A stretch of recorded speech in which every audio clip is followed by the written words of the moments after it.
Set your mind on things above. The epistles of Colossians chapter 3, 1-4.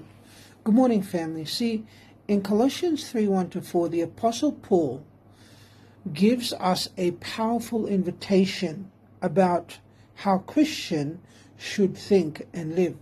He writes, "If ye then be risen with Christ, seek those things which are above, where Christ sitteth on the right hand of God."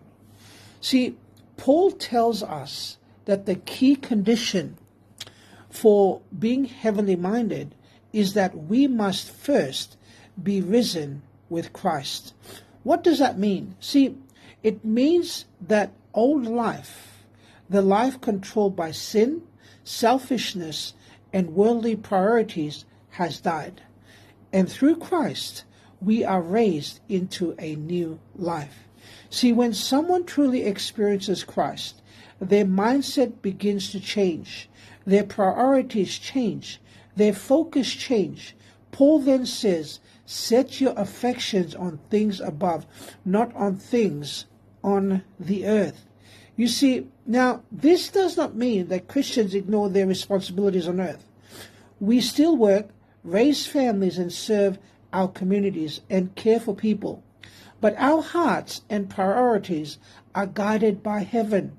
Instead of living only for money, success, or temporary pleasures, we begin to value things that last forever, like faith, love, character, and service.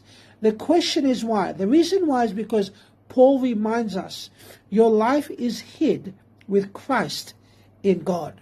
In other words, our true identity and security are found in Christ, not in temporary things of this world.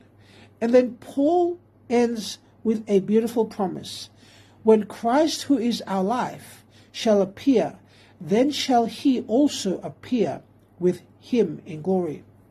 This means the Christian life is lived with hope.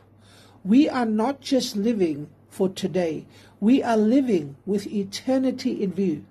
So the question for us today is simple. Where is our mind focused? On the temporary things of this world or on the eternal things of heaven?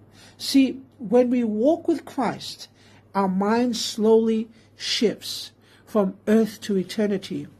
And when that happens, our whole life begins to change. God bless.